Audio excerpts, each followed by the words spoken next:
یاد رہے کہ رب ذوالجلال نے سورہ فاتحہ کے شروع میں بسم اللہ الرحمن الرحیم کے پاکیزہ اور مقدس کلمات جو نازل فرمائے اس میں بھی رحمان اور رحیم موجود ہے۔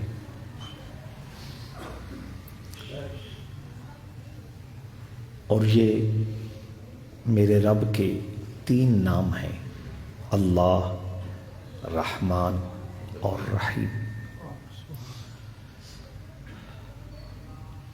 اللہ بھی رب کا ذاتی نام ہے، اس پہ تفصیلی بات ہو چکی ہے، اور رحمان بھی میرے رب کا وہ نام ہے جو کسی بھی مخلوق کے لیے بولنا جائز نہیں ہے۔ قرآن مجید نے ایک مقام پہ ارشاد فرمایا، قُلِ ادْعُوا اللَّهَ أَوِ ادْعُوا الرَّحْمَنَ، اپنے رب کو اللہ کے نام سے بلاؤ یا رحمان کے نام سے بلاؤ۔ بطور خاص یہ اس لیے فرمایا کہ مشرکین مکہ رحمان کا جو لفظ ہے اور اللہ کا نام رحمان جو ہے اس کو نہیں مانتے تھے، اور نہ ماننے کی وجہ لا علمی اور بے خبری تھی۔ انہیں علم ہی نہیں تھا کہ رب کے پاک ناموں میں سے رحمان بھی کوئی نام ہے۔ تو اللہ رب العزت نے اس نام کی ویلیو اور اس نام کی خصوصی شان بیان کرتے ہوئے یہ حکم دیا کہ اپنے پروردگار کو اللہ کے نام سے بھی پکارو اور رحمان کے نام سے بھی پکارو۔ ایما تدعو فلہ الاسماء الحسنی، یعنی ان ناموں میں سے جس نام سے بھی اپنے رب کو بلاؤ اور اپنے رب کو پکارو، اس کے سارے نام ہی خوبصورت ہیں۔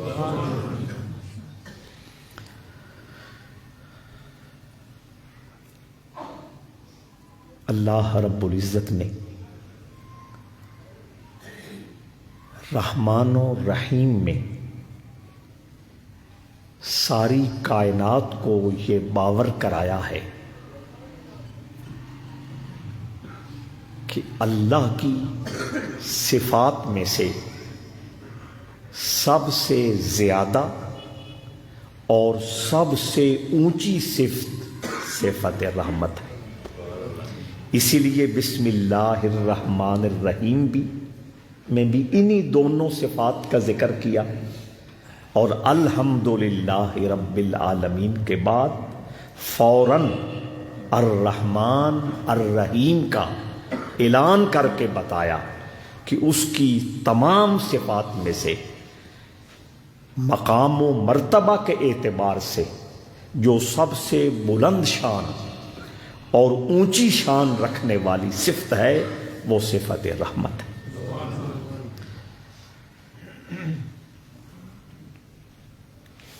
قرآن مجید نے بہت ساری آیتوں میں یہ بات واضح کی ہے کہ مہربان رب نے یہ کام بھی اپنی صفت رحمت کی وجہ سے کیا، یہ کام بھی اپنی صفت رحمت کی وجہ سے کیا۔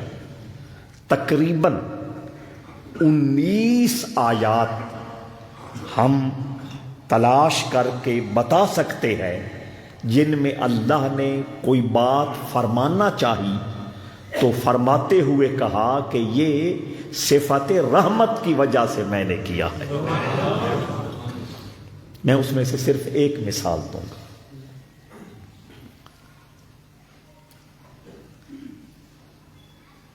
اللہ فرماتا ہے کہ میاں بیوی کے درمیان ہم نے پیار، محبت، حسن سلوک، چاہت اور شفقت کا جذبہ رکھا ہے، جس کی وجہ سے وہ دونوں ایک دوسرے سے سکون حاصل کرتے ہیں. وَمِنْ آیَاتِهِ أَزْوَاجًا لِتَسْكُنُوا فِيهِ 21واں پارہ سورہ روم. اللہ فرماتا ہے کہ عورت اور مرد یعنی میاں اور بیوی کے درمیان جو سکون ہے، اللہ فرماتا ہے یہ اللہ کی نشانیوں میں سے ایک نشانی ہے.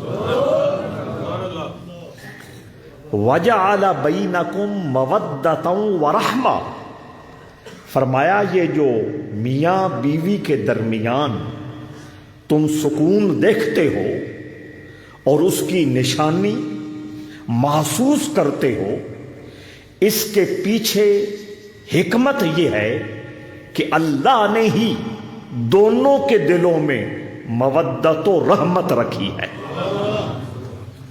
تو جو میں نے عرض کیا کہ وہ بہت ساری چیزوں کو بیان کرتے ہوئے یہ وضاحت کرتا ہے کہ یہ کام میں نے اس لیے کیا ہے کہ میں صفت رحمت والا ہوں. اور ایک آیت کریمہ میں تو میرے کریم رب نے اپنے کرم اور اپنی رحمت کی انتہا فرمائی. اللہ فرماتا ہے کتب علی نفسہ الرحمہ، اللہ نے اپنی ذات پر رحمت کرنا فرض قرار دیا. فرض اس طرح یا ایھا الذین آمنوا کتب علیکم الصیام، اے ایمان والو تم پر روزے. کتب علی نفسہ الرحمہ، اللہ فرماتا ہے کہ میں نے اپنے کرم کی وجہ سے اپنی ذات پر واجب، لازم اور فرض قرار دیا ہے کہ میں رحمت کروں.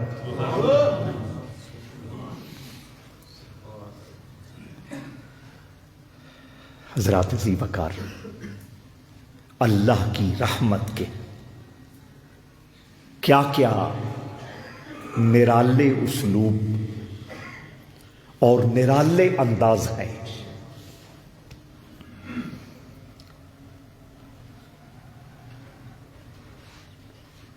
کوئی شخص مقروض ہو، کسی سے قرض لے بیٹھے اور ادا نہ کر سکتا ہو، کسی مجبوری کی بنا پر ادا نہ کر پا رہا ہو. اور یاد رکھیں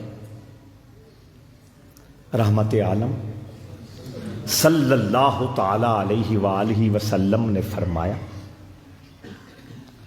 مقروض کو جو گنجائش دیتا ہے، مہلت دیتا ہے، اس کو اور وقت دیتا ہے، ایسا شخص اللہ کے دربار میں اپنی جنت واجب کرا لیتا ہے. اور اس کے ساتھ مقروض کو بھی کچھ بتایا، اسے بھی سمجھایا. آپ کو یاد ہے کہ رحمت عالم صلی اللہ علیہ وآلہ وسلم اس وقت تک کسی مقروض کا جنازہ نہیں پڑھاتے تھے جب تک اس کے قرض کی کوئی ذمہ داری نہیں اٹھا لیتا تھا۔ تو یہ بھی ساتھ سمجھایا کہ تو نے آزاد نہیں ہونا، تو نے اس رعایت اور مولت سے ناجائز فائدہ اٹھاتے ہوئے انکار نہیں کرنا، مکر نہیں جانا۔ اور ساتھ مقروض کو ایک اور بات بھی فرمائی، اگر تو نے 100% نیت کر لی اور طے کر لیا کہ میں نے لیا ہوا قرض واپس کرنا ہے، اللہ تیری مدد کرے گا۔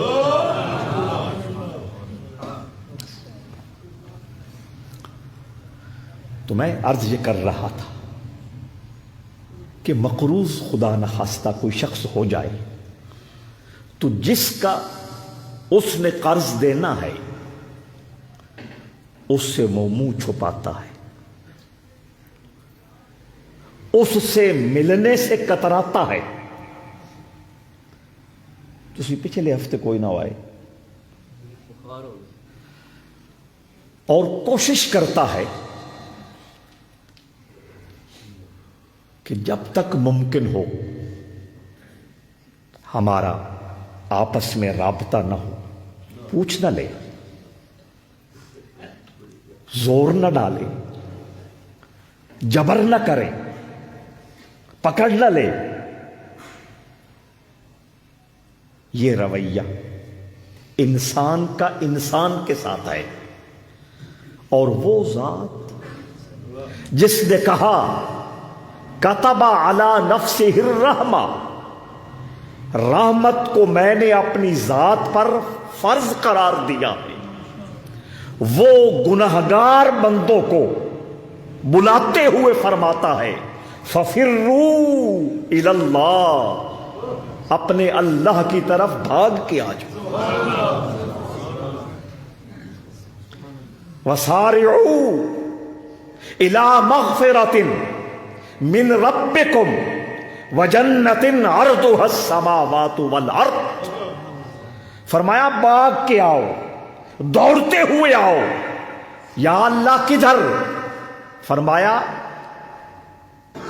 بخشش کی خیرات تقسیم ہو رہی ہے۔ بخشش کی اسے ہی ضرورت ہے نا جو مجرم ہے، جو اپنی جان پر ظلم کر بیٹھا ہے، جو گناہوں کی گٹھڑیاں اٹھا کے چل رہا ہے، معافی کی اسے ضرورت ہے۔ تو وہ کہتا ہے دوڑ کے آؤ، اللہ کی بخشش کی خیرات بانٹی جا رہی ہے، اور صرف بخشش نہیں، اور اللہ کی جنت کے سارے دروازے تمہارے لیے کھولے جا چکے ہیں، جس جنت کی چوڑائی آسمان اور زمین ہے۔ اور جس نے اپنی ذات پر رحمت کو لازم کیا ہے، وہ اگلے مقام پہ کہتا ہے یا ایھا الانسان ما غرک بربک الکریم۔ انسان سے مراد مشرک بھی ہے، عیسائی بھی ہے، یہودی بھی ہے، ملحد بھی ہے، داہریہ بھی ہے، منکر خدا بھی ہے، بہت بڑا پاپی بھی ہے، سب سے کہہ رہا ہے مجھ سے کیوں دور دور ہے، اپنے کریم پروردگار سے کیوں بھاگ رہا ہے۔ آجا کتب علی نفسہ الرحمہ، وہ جس ذات نے اپنے اوپر رحمت کو لازم کیا ہے اور فرض قرار دیا ہے، اس کی رحمت کا یہ بھی انداز ہے کہ مقروض سے مقروض قرض خواہ سے بھاگتا ہے۔ روز قیامت بھی ایک ایسی تصویر اور ایسا منظر دیکھنے کو ملے گا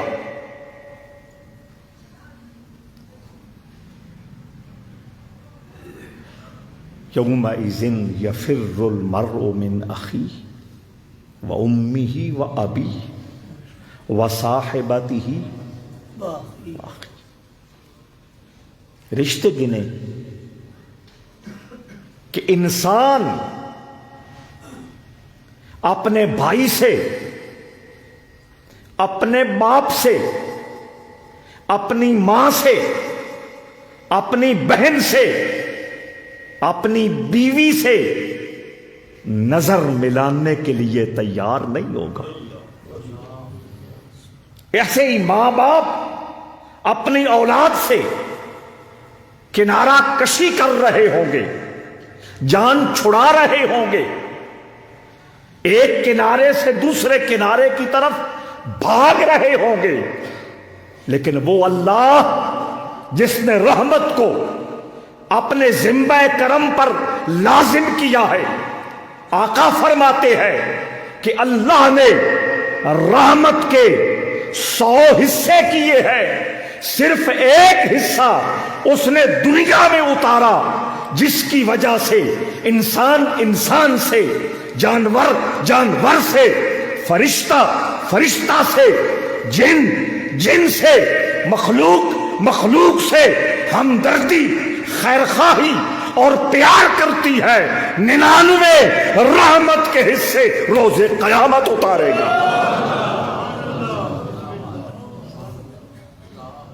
حد نہیں ہوگی، وہ 99 باقی ہے۔ اللہم صلی علی محمد وعلی آل محمد وبارک وسلم۔ وہ ذات جس نے اپنے آپ کو رحمان کہا، تفصیل چونکہ پچھلے جو میں عرض کر دی تھی کہ رحمان میں وسعت ہے اور یہ صرف اللہ کے لیے خاص ہے۔ رحیم اللہ کا بھی نام ہے، میرے مصطفیٰ کا بھی نام ہے۔ اس پہ ہم نے اگلے جمعوں میں تفصیلی بات کرنی ہے کہ مشترکہ نام کہیں شرک تو نہیں ہو جاتا، توجہ ہے یا نہیں؟ اس پہ بات کریں گے۔ اور لاہور کے بے تاج بادشاہ علی حجویری کو داتا کہنے سے کوئی خرابی تو نہیں ہو جاتی، علی کو مشکل کشا کہنے سے کوئی توحید کی چولیں تو نہیں ہل جاتی۔ یہ پورا ایک موضوع ہے کہ نام اللہ اس امت کے بزرگوں پر جن کو اللہ نے نور علم عطا کیا، ان کی قبروں پر ہر لحظہ، ہر لمحہ، ہر گھڑی انوار و تجلیات کی کروڑوں بارشیں نازل فرمائے، انہوں نے کوئی بھی نقطہ باقی نہیں چھوڑا، ہماری رہنمائی کے لیے، ہماری ہدایت کے لیے اور ہماری فکری پاکی اور طہارت کے لیے کوئی کسر نہیں چھوڑی۔ ہمارے پاس قرآن کے اور حضور کے فرمان کے ایسے ٹھوس دلائل موجود ہیں کہ روز قیامت اللہ کے دربار میں ان دلائل کو قبولیت کا شرف عطا کر کے تمہیں عزت سے نوازا جائے گا۔ تو خیر، بات یہ ہو رہی تھی رحمان رحیم، اس کی صفت رحمت کی بات ہو رہی ہے۔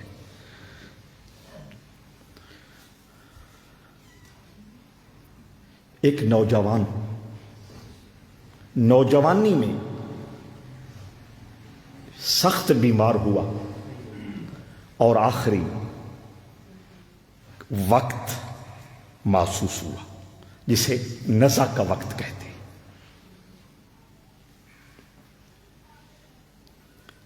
ایک فارسی کی کتاب ہے، طالب علموں کے لیے عرض کر رہا ہوں، تحفہ نصائح اس کا نام ہے، نصیحت کی جمع نصائح۔ اس میں اس صحابی کا نام علقمہ لکھا ہے، عین لام اور قاف 2 نقطے والا، حضرت علقمہ رضی اللہ عنہ۔ باقی احادیث کی کتابوں میں بس صحابی کا لفظ ہے، لیکن تحفہ نسائے والوں نے علقمہ نام لکھا۔ قاضی صاحب تسی کدے جا رہے ہو، واپس آؤ، ہاتھ دے،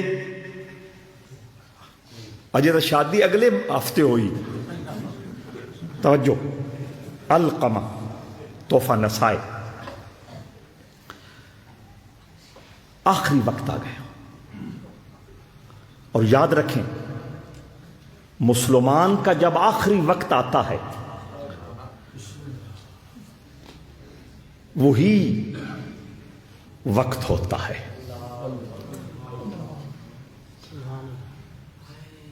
کہ منزل کا تعین اسی وقت ہوتا ہے۔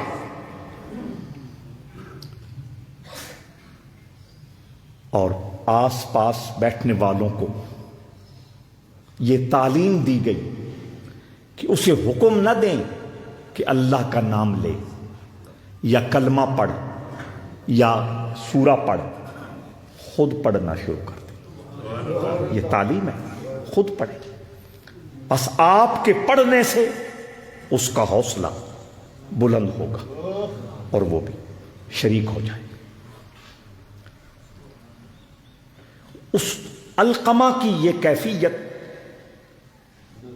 کہ تلقین کی جا رہی ہے، تلقین کا مطلب ہے پاس والے پڑھ رہے ہیں اور وہ چاہتے ہوئے نہیں پڑھ پا رہا، اس کی زبان رکتی ہے۔ ایسی کیفیت میں مشکل کشا ذات میرے مصطفیٰ کی ہی تو تھی۔ صحابہ جانتے تھے کہ درود تاج پڑھنے سے مسئلہ حل نہیں ہوگا، درود تنجینہ پڑھنے سے اب مسئلہ حل نہیں ہوگا، سورہ یاسین کے ورد سے اب مسئلہ حل نہیں ہوگا، بزرگوں کا شجرہ شریف پڑھنے سے اب مسئلہ حل نہیں ہوگا، کیونکہ مشکل کشا خود موجود ہے۔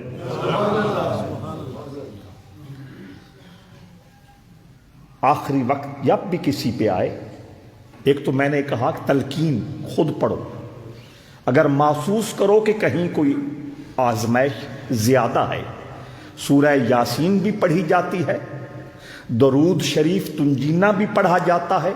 میں ویسے ضمناً اشارے کر دیتا ہوں لیکن بات کھول رہا ہوں، درود شریف تاج بھی فائدہ مند ہوتا ہے، اور جو سلسلے والے لوگ ہیں، چشتی ہو، قادری ہو، سہروردی ہو، نقشبندی ہو، کسی بھی سلسلے کے ہوں، وہ اپنے سلسلے کے بزرگوں کے جو نام ہیں، یعنی شجرہ طریقت کہا جاتا ہے، وہ بھی اگر وہاں پڑھا جائے تو ان ناموں کی برکت سے اللہ اس کے لیے آسانی پیدا فرما دیتا۔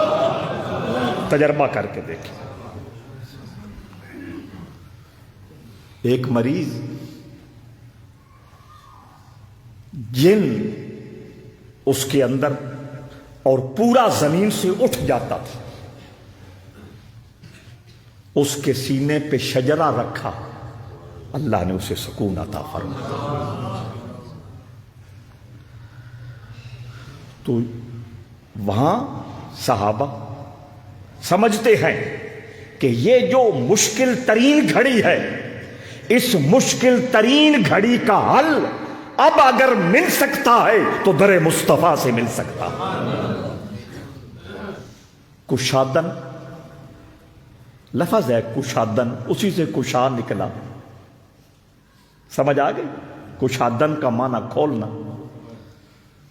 فاتحہ یفتح ہو کھولنا، انگریزی میں اوپن کھولنا، کوئی مسئلہ اڑ گیا اس کو کھولنا، یہ مشکل کشائی ہے۔ توجہ ہے یا نہیں؟ اللہ اپنے کرم سے خود کرتا ہے، اس کے نبی، اس کے رسول، اس کے ولی، اس کے دربار میں اس کو راضی کرنے کی وجہ سے جو دوسرے انسانوں کے مقابلے میں اعلیٰ مقام رکھتے ہیں، اس کی برکت سے اللہ ان کی عزت بنا دیتا ہے۔ کرتا اللہ ہی ہے۔ مریم کو اللہ نے بیٹا دیا یا نہیں دیا؟ اور عیسیٰ جیسا بیٹا دیا. شادی نہیں ہوئی، بیٹا آ گیا. کیسے آیا؟ قرآن نے بتایا کہ جبرائیل آ کے مریم سے کہتا ہے انی لا اہابو لکے والدہ، میں تمہیں بیٹا دینے آیا ہوں. بیٹا کون دیتا ہے؟ اللہ دیتا ہے. بس یہ بات ہے. مشکل کشا موجود ہے، ان کی بارگاہ ناز میں حاضر ہو گئے. حضور آئے، نماز پڑھتا تھا، روزہ چھوڑتا تھا، نہیں چھوڑتا تھا. سارے فرائض، ساری ضروری عبادات کے بارے میں سوال کیا، سب کے بارے میں کہا بہت اچھا تھا، بڑا نیک تھا، بہت پرفیکٹ مسلمان تھا. آقا نے پوچھا والدین کے ساتھ رویہ کیسا؟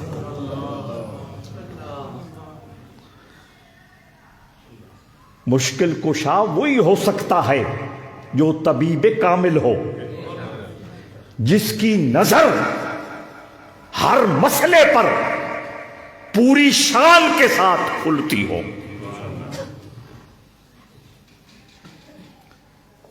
ماں کے معاملے میں یہ زیادہ تمیزدار نہیں تھا. سمجھ آ رہی؟ میں بدتمیز لفظ نہیں بول رہا، یہ بدتمیزی ہے، بدتمیز لفظ بولنا. میں کہہ رہا ہوں تمیزدار نہیں تھا.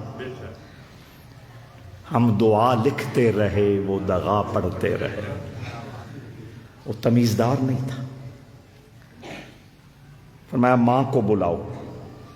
ماں پہنچ گئی. آقا کریم نے کہا لکڑیاں لاؤ اور ان کو آگ لگاؤ.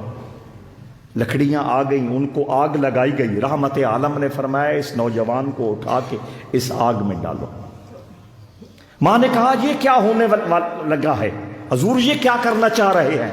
فرمایا تو مجھے اس کو معاف نہیں کر رہی، تو کہہ رہی ہے اس نے میری بے ادبی کی ہے، اس نے مجھے ایک بار تھپڑ مارا تھا، میری آنکھ نکل گئی تھی، میں کسی صورت میں اس کو معاف کرنے کے لیے تیار نہیں ہوں، تو اب اس کا یہی حل ہے کہ اس کو آگ میں جلا دیا جائے. اس نے کہا نہ یا رسول اللہ، نہیں، ایسا کام نہیں کرنا. میں نے 9 ماہ اس کو پیٹ میں جلانے کے لیے رکھا.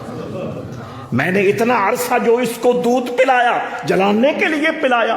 میں نے جو اتنا عرصہ اس کا ہر قسم کا ناز نخرا اٹھایا، جلانے کے لیے اپنی آنکھوں کے سامنے کیا. تو حضور نے فرمایا یہی تو بات سمجھانا چاہتا ہوں، اگر تم معاف نہیں کرے گی تو اللہ کے دربار میں جا کر یہ بھگتے گا اور دوزخ کے ایندھن میں اس کو ڈال دیا جائے گا. اس نے کہا میں اللہ کو حاضر ناظر سمجھ کے اور اس کو گواہ بنا کے اور آپ کو گواہ بنا کے اس کو معاف کرتی ہوں. محدثین نے یہاں لکھا ہے اور تفسیر کبیر میں امام رازی نے لکھا ہے کہ وہ رحمانہ نہیں تھی. وہ رحمانہ، ہم بات کس کی کر رہے ہیں؟ رحمان کی. توجہ ہے یا نہیں؟ بس اس کے من میں مامتا کی ایک محبت تھی، اور مامتا کی جو ہلکی سی رحمت، شفقت اور مہربانی والا جذبہ ہوتا ہے وہ کھل اٹھا، اور اس نے اس کی ہر بے ادبی اور گستاخی کو معاف کر کے جنت کا راہی بنایا. تو محدثین کہتے ہیں وہ بی بی جو ہلکی سی مہربانی اور رحمت کا جذبہ رکھتی ہے، وہ اگر اتنی شفیق ہو سکتی ہے تو جو رحمان ہے.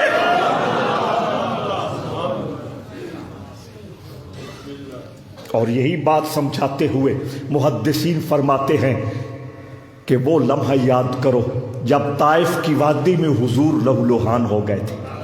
حضور کے پورے جسم سے خون بہ رہا تھا، اور بظاہر تنہائی اور مسافری اور ہر قسم کی پریشانی موجود تھی. اور جبرائیل آ کے کہتے ہیں 2 پہاڑیوں کو ملا نہ تو تاکہ یہ اس میں پس کے رہ جائیں. وہ کہتے ہیں اللہم اہد قومی فانہم لا یعلمون، اے اللہ یہ میری قوم ہے، جانتے نہیں ہیں معاف کر دے.